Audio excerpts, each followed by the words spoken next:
Assalamualaikum warahmatullahi wabarakatuh. Saya dari kelompok 2 akan melakukan tugas proyek yang berjudul Pendapatan Nasional dan Kesenjangan Ekonomi. Saya sebagai ketua dan saya beranggota 4 orang, yaitu Saya Fardana Farahija. Saya Anita Maharani. Saya Fari Pratama. saya Jan Saputra.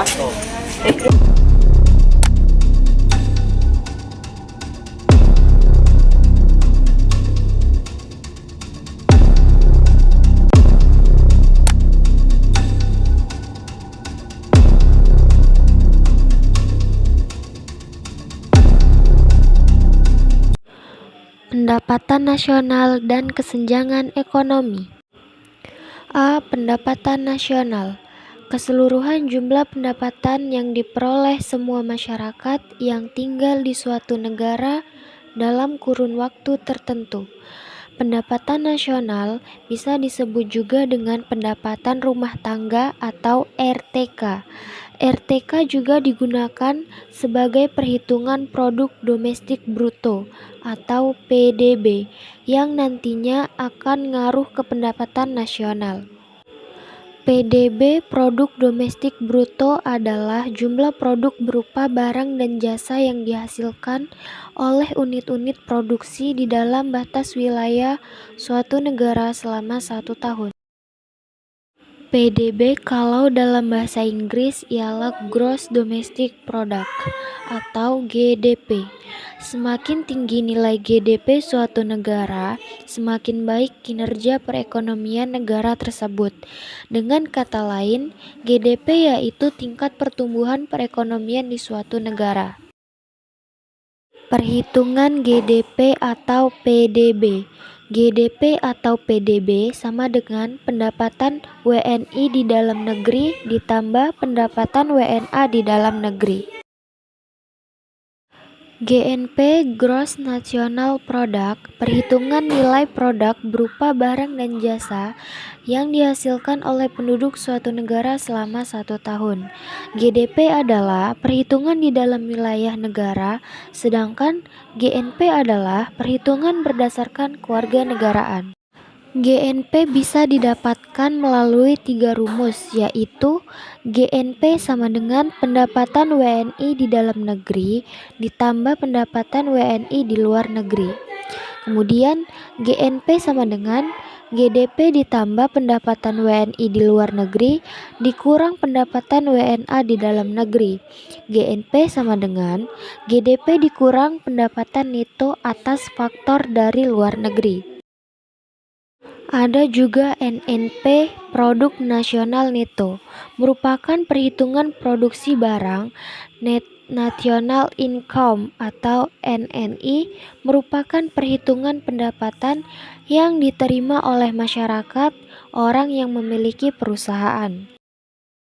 Ada 2 faktor menghitung NNP, yaitu pajak tidak langsung merupakan uang yang didapat dari penjual atau produsen, tapi uang ini tidak dapat dihitung sebagai pendapatan perusahaan karena uang pajak ini wajib diberikan ke pemerintah.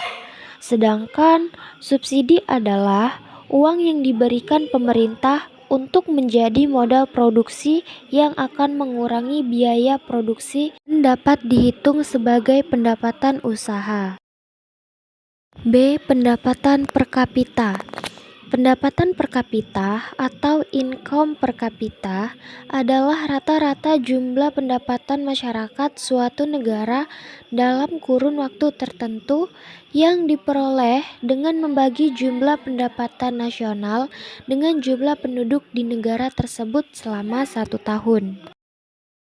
Menghitung pendapatan per kapita, yaitu GDP per kapita sama dengan GDP tahun N dibagi jumlah penduduk tahun N, atau GNP per kapita sama dengan GNP tahun N dibagi jumlah penduduk tahun N.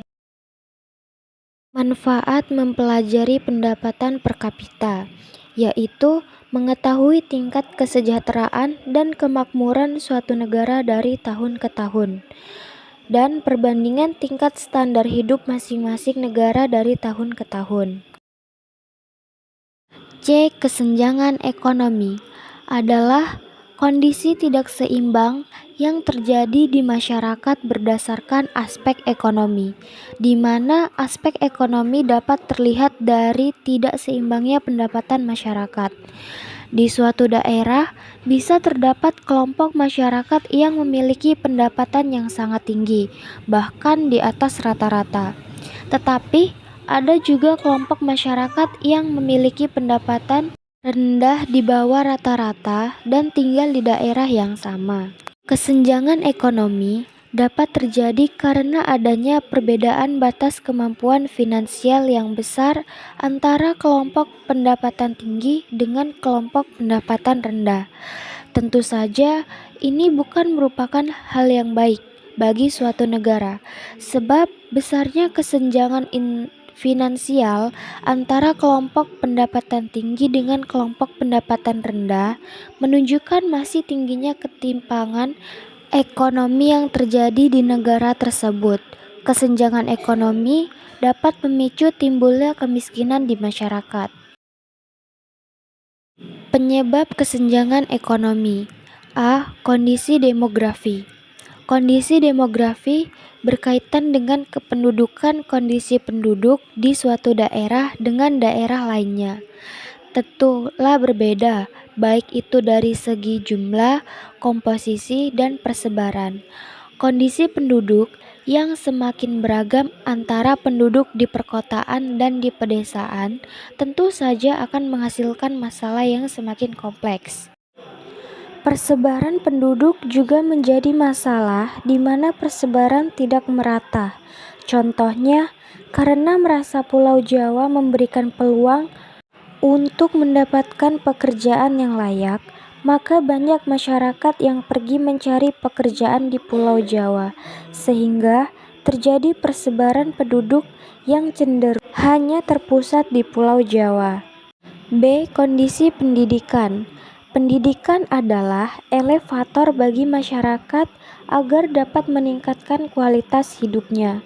Meski memiliki kurikulum yang sama, tetapi setiap daerah tidak memiliki kualitas yang sama dengan pendidikan. Hal ini disebabkan karena adanya perbedaan fasilitas maupun mutu pendidikan.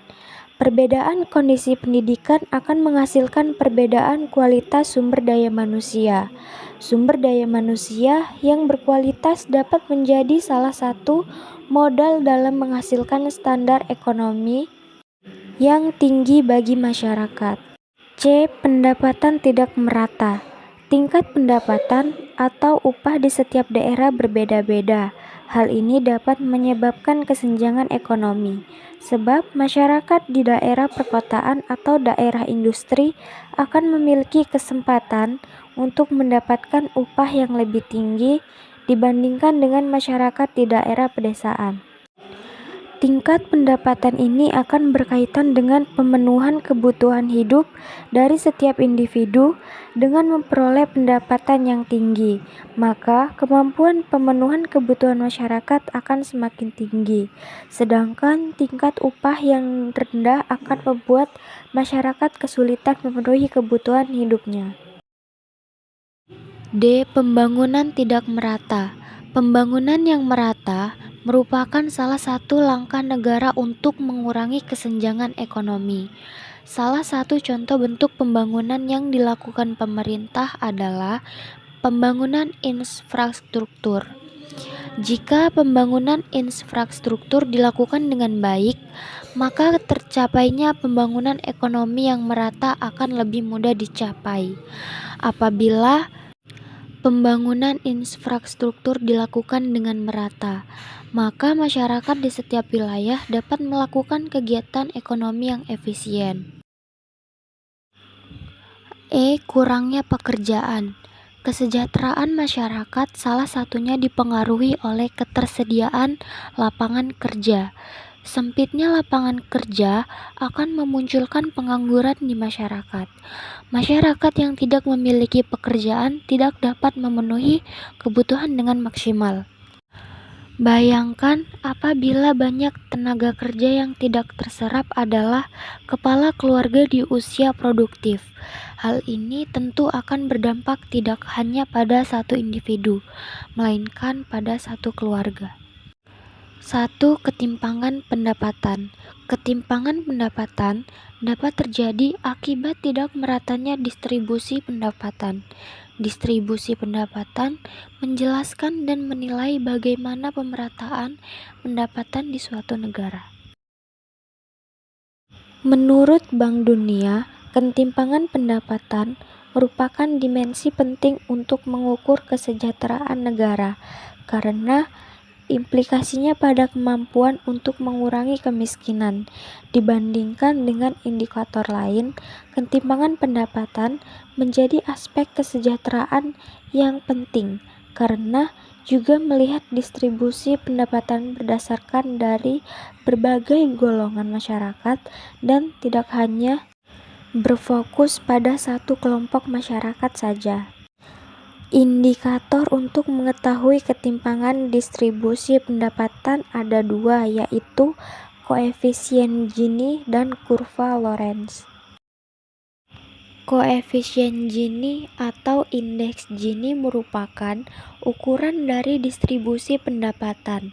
Teori koefisien Gini dikembangkan oleh ahli statistik dari Italia bernama Corrado Gini pada tahun 1912.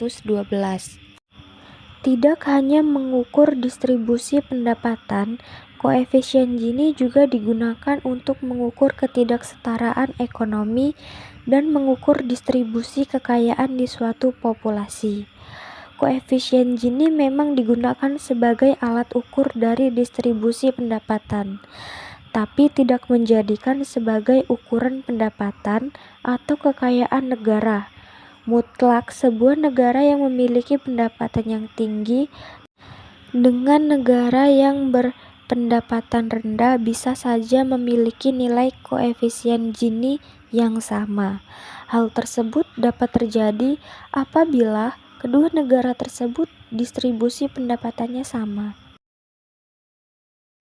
Kurva Lorenz adalah kurva yang menunjukkan hubungan antara persentase pendapatan dengan persentase penerimaan pendapatan selama kurun waktu tertentu, dan biasanya berbagai negara mengukurnya dalam waktu setahun.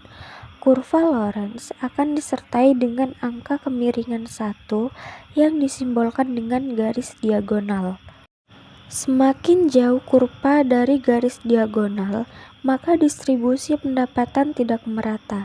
Sebaliknya, jika kurva mendekati garis diagonal, maka distribusi pendapatan merata. Terima kasih telah menyaksikan video kami. Sekian presentasi dari kami. Kami akhiri dengan wassalamualaikum warahmatullahi wabarakatuh.